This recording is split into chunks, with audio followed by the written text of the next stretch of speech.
facelift. Scat pack charger, take off like a spaceship. I'm finna erase. Peace, family. It's your boy DBxTHEGREAT. Cokesthedon. And welcome back to the Player Circle. Okay, so today's show, we're talking about communication, right? But first we have to understand what communication is. Communication is the process of exchanging information or ideas between individuals, groups, through the use of symbols, language, and other means. Communication can take many forms, including verbal, nonverbal, written, and visual. 85% of communication is nonverbal, so always pay attention to body language, facial expressions, eye contact, gestures, posture, tone of voice, and physical proximity. Verbal communication is the use of spoken or written words to convey a message from one person to another. Visual communication is the use of visual elements to communicate messages, concepts, and data in clear, concise, and compelling ways. I feel like communication is key in almost every aspect of life, no matter if it's business, relationship, or personal. Like you said earlier, 85% of all communication is nonverbal. Right. So with that being said, that last 15 is damn near the crucial part. Jumping into business, boom. It's the small details in communication that can really help you excel in business by miles. Let's say you meet somebody at an event, y'all network, get each other's information. That little message of, hey, it was good seeing you yesterday. I got some things planned out in the future. Would love for you to collaborate with me. XYZ. Whether it be an email, text, Instagram, whatever, that post message that you sent off from meeting that person just yesterday can make a world of a difference. Because now it's like, oh shit, I did meet that dude yesterday. Oh, that's right. The fact that he reached out just separated you from everybody else doing exactly what you're trying to do. So it's the little things of communication that help you in the long run. A lot of people don't communicate, right? And that's why people be thinking different. Like we talked about previously, it's like the way you think versus the way I think might be different. From like even a friend aspect, or even for somebody in a relationship, it could be different. And the way they deal with stuff. And if you don't communicate with each other, they're gonna keep bumping heads and have a toxic relationship, pretty much. So I mean, whether it's business, personal, or whatnot, you gotta understand. You gotta communicate what you want. Right. I'm saying communication is the key to everything. If you can't communicate effectively, you're not gonna be able to articulate what you're trying to say and what you're trying to get across to somebody. You know what I'm saying? Most definitely. Right. So it's like everything that you do is communicating from every aspect of life. So Closed you have mouths don't get fed, right? Right. Facts. Closed mouths don't get fed. So if you don't say nothing, you ain't gonna. You know what I'm saying? You can't expect somebody to think for you. Especially in a world where open interpretation can decide your day or not. Like, say, how you talk to somebody in person is going to be different from how you text somebody. But even though it might be coming across the same way in your mind, how they reading it or interpreting it could come off a completely different way. In some cases, disrespectful. So it's finding that thin line of what's the easiest way for this person to truly understand 100% of what I mean 100% of the time. Type shit. That's just effective communication, in my opinion. It helps to ensure, you know what I'm saying, that everybody's on the same page. So if we all working as one, you know what I'm saying, one group, we gotta communicate with each other to make sure that we all are working towards the same goals. You know what I'm saying? Different. Facts. Jumping over to relationships, I think people in general, men and women, right. A lot of times when they have poor communication skills, whether it be a long relationship or one that's just all starting. And I feel like, truly, I know for me, without communication, this shit just not gonna work.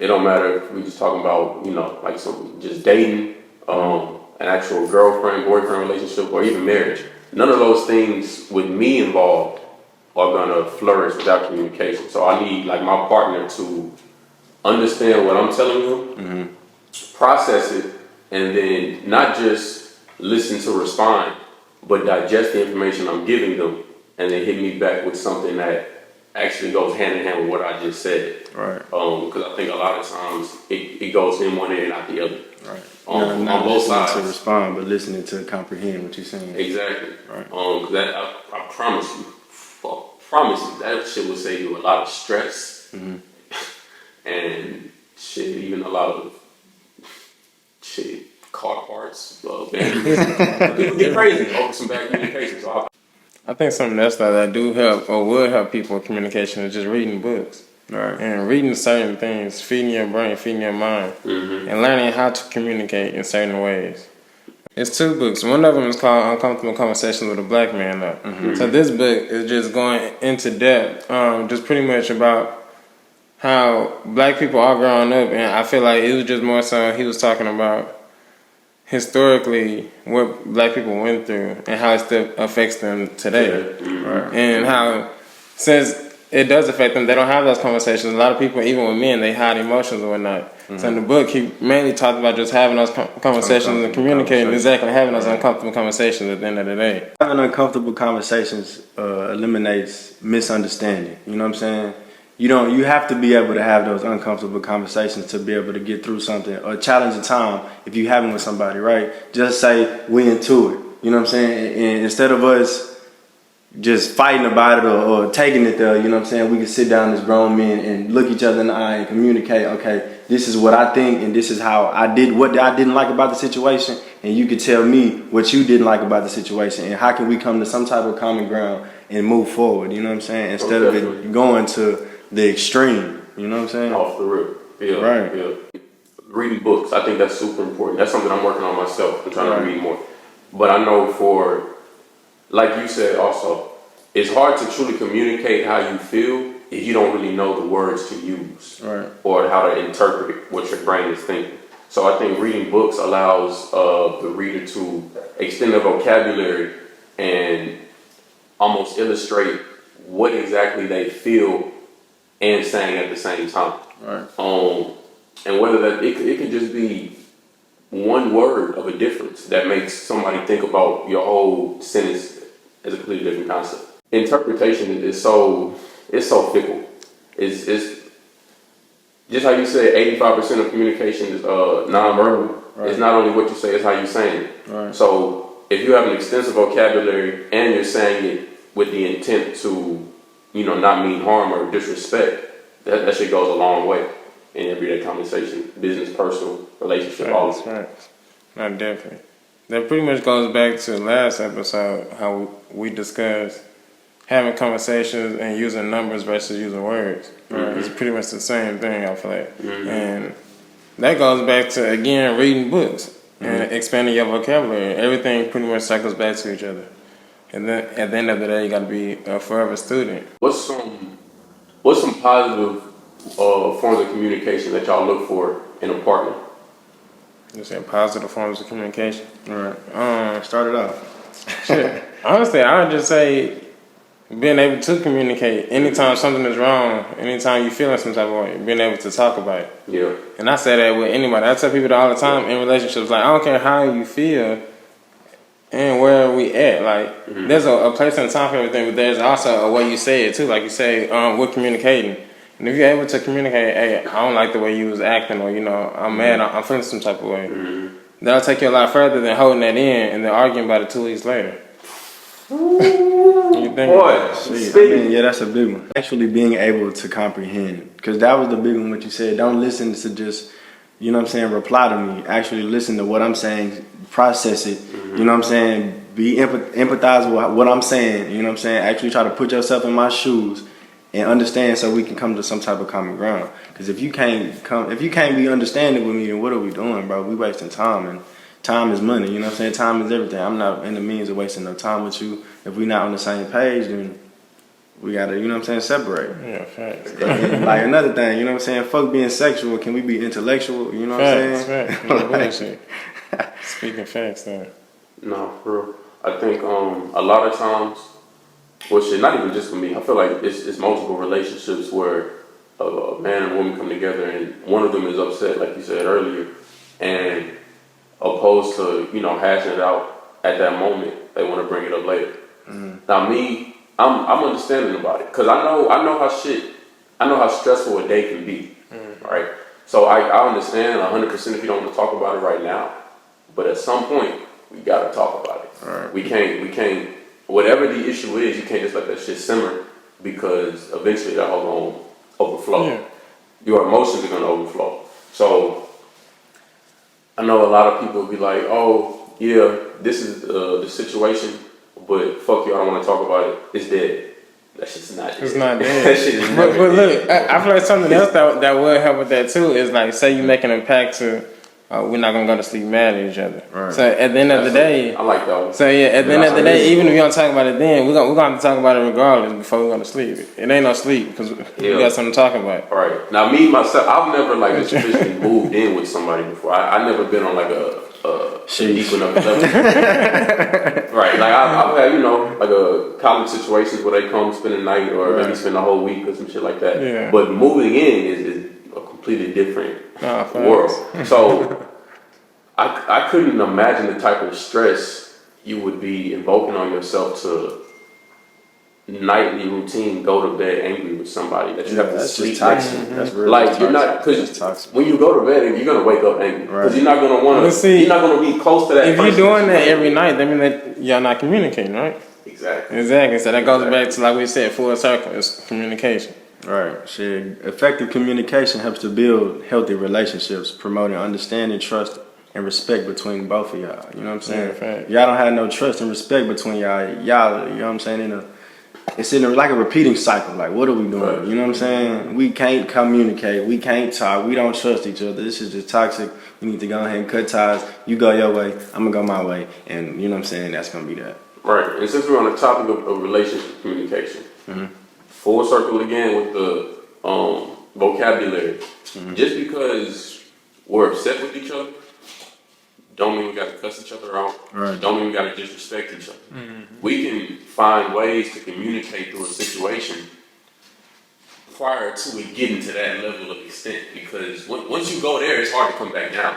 Right. Because, like they say, when emotions are high, logic is low. So for any couple, any relationship, listening is 90% of communication to me. Listen, then you respond. So it never really needs to get to that point of disrespect if you truly care about your partner. It should never cross a certain line. It should be a simple conversation, no matter what happened, what the conversation is about. We having these uncomfortable conversations. We having a conversation. We two grown adults. So how do you think people, you know what I'm saying, learn how to have good conversations? By having gotta uncomfortable try. conversations. You gotta do it. You gotta do it too. Just how you know, just how Steph Curry learned to shoot all those threes. He put the work in at the gym doing the shit. So you gotta put the work in with your partner, not cussing them out every day, Right. not Practice. substituting those words. So I would say, for example, say somebody watching this podcast, right? Right. And they feel like, man, I low-key feel what y'all saying. I wish me and so-and-so was like this. Well, how would they do that? First, by going to their partner and having that conversation with them, like, hey, I feel this way. I feel like, you know, we should do things, you know, a certain way and see where they come from. And there's nothing wrong with writing the shit down. You know what I'm saying? Because then you have a like an outline that you can go off of. You know what I'm saying? So you're not just coming up with shit. Make sure you're communicating with your partner. Making sure you're communicating with everybody around you. 100%. 100%. 'Cause that's the only way you can thrive. Without that communication, whatever the situation or relationship is with those two individuals, the shit is gonna fail. Right. It's not gonna fucking work. You gotta get through those things on the same side. If you always just being combative on different sides, you're gonna butt heads. It's gonna flame out. Fact. So how do y'all feel about active listening when it comes to communicating? 90% of communicating is listening. Digesting what that person is telling you. But how do you actively listen though? Like, you know what I'm saying? Give an example. Like a personal example of just being an active listener and actually understanding where your partner was coming from or just anybody. So I would say being an active listener is showing and not telling. So Right. if y'all having this conversation and then your partner's actually, showing you something different or changing their ways or changing, then you know they actively been listening to you. Right. But I mean, if they haven't been changing, then I mean it went through one ear and out the other. Facts. You just talking. He's spitting there. The best apology is fixing the problem. Is it's fixed behavior. That's the best apology to me. But more so on active listening, I think that it have to be a problem. Your girl could be telling you how great a day she had, and you just remembering 2 or 3 key aspects of that story of that day would damn near mean the world to her if she really Right. if she really fucks with you. It's like, oh damn, he was listening. to me. Right, I had on the blue dress and blah blah blah blah. XYZ. Damn, he paid attention to me. People love feeling heard. Right. It doesn't matter what the topic of the conversation is. Was my voice heard? Did my opinion matter? And if you can remember some portion, at least the important portions of the conversation, and something that really means a lot to them or not, that shit can go a long way. So it's not active listening is what you say in general. It's listening. It's not talking. It's fully being enveloped in everything that's coming out of the other person's mouth. Some motherfuckers don't even understand how to actively listen because they so busy talking and trying to express what they trying to say and get their point across. Right. You know what I'm saying? Stop interrupting people. Let other people get their shit off. After you're done, after they done getting their shit off, you just finished active listening. Now you can get your shit off, and y'all can like come together on this is the problem here. This is how I felt about it. Now we can fix this shit. But if there was always like an interruption on both sides, nobody's listening. That's when it's gonna start to get to that disrespect level. Right. And like I said, it's hard to come back down once we already get up here because there's only so much shit somebody can say before it turn you on. Right. Turn you up. Yeah. No, definitely. Learning new techniques to communicate can expand your communication toolkit. You know what I'm saying? Don't just be in a box, bro, to where, oh, nigga, if they not telling what I want to say, then I'm not listening. Like, nah, bro, be open-minded, you know what I'm saying? Communicating face-to-face a lot of times. Right. Because, I mean, a lot of stuff happens when you over the phone arguing and texting versus being face-to-face. People interpret things differently all the time. You could text something one way, and then they interpret it as though you're trying to fight or something. Effective communication and active listening is, I think, two of the biggest things that people definitely got to work on. For sure. I know with me, in person, I'm a really, I say like a sarcastic individual, right? But most of the time it's all in like good fun, like I'm joking type shit. I'm not really just trying to disrespect nobody or, turn it to another level. But in a text message, it might come off like you don't get that same flavor off the tongue. So when you just reading it verbatim, it's a blank statement. What does nigga say to me? Oh hell no, it's up. Yeah. So with me, sometimes I tone down my sarcasm in the text message. If I'm not as comfortable with that person. You passed this up because we just talked about it, but I want to pick up on active listening again because I thought about something how I think a lot of people might not realize that a lot of people like to talk about themselves. Like if you just ask somebody about themselves, they'll go on and on. And that's another part of active listening is if you just ask questions, you'll learn so much more by asking and listening. Asking the right questions. Exactly. And just listening because people, they're going to tell you regardless. You meet somebody, what do you do for a living? Especially if they make a lot of money. They're going to tell you because they want to brag on their business. Right? They're going to let you know. Another thing, you know what I'm saying? Make sure you staying level-headed and you keeping a good temper when you communicate, you know what I'm saying? Because sometimes somebody might say something and it might bug you the wrong way. And it might, it might take you to, but you can't let nobody get you out of character when you're trying to communicate and get your point across. You know what I'm saying? Because it shows weakness, bro. You know what I'm saying? 100%. That's just going back to what we were saying earlier about disrespect. All right. That's why I'm spinning the block on. At some point, at some age, man and woman, no matter what, no matter who, no matter what the situation, we too old to get here. We too old to argue. We too old to yell, raise our voice. I feel like we can have an intellectual conversation about what the true issue is. Right. No, if relationship or personal, it don't matter. Business, whatever. We grown. Right. Like we not in high school no more. Like that's why I hate when something goes down and one party just gets loud out of nowhere. Right. And they immature. Right. And at that same time, they waiting to get a reaction out of you. And when you don't give them one, sometimes it pisses them off even more. Sometimes it flushes them. Either way, you can't give people that control over your body, your mental, or your spirit, your emotion. You can control those things. To give another person that type of power over you, it's toxic. Like it's toxic. Like just like think about that. If another person does XYZ or says XYZ, they can push a button on you to make you act how to trigger you. Right. Fuck no. Right. Stop that. In the situation, women, female, anybody, let people get loud. I'm gonna listen. I'm not gonna be in no shouting match with you. Right. I'm not the type of nigga that yells. Never have been. I'm hearing you. Say your piece. I'm gonna wait. I'm gonna hear. Okay, cool. I'm gonna say my piece. If my piece still doesn't align with what you want, we're at an impasse. We can talk some more, but I'm not about to yell with you because You can't let nobody control you at the end of the day. Right. And people feel like, I'm not letting them control me. But you are. You let them control If your you let them emotions. make you mad, that mean they control you and your emotions. Hey, just to bring everything full circle, you know what I'm saying? Practice, practice, practice. Communication is what you make it, you know what I'm saying? Always practice on your communication skills, you know what I'm saying? And make sure you're communicating effectively. You know what I'm saying? We just wanted to get on here and try to express to y'all how to communicate and the different ways that we communicate in our lives, you know what I'm saying? For sure. like I said earlier, don't let nobody control you. Actively listen. Y'all let us know in the comments what y'all think of the conversation, and let us know what other topics that might come to mind. Facts. But until again, family, peace. This ain't a one-on-one bitch, it's a brawl. Hit the bitch in the back of the leg and the fall. And it didn't take much just to give me the draw. Keep sipping.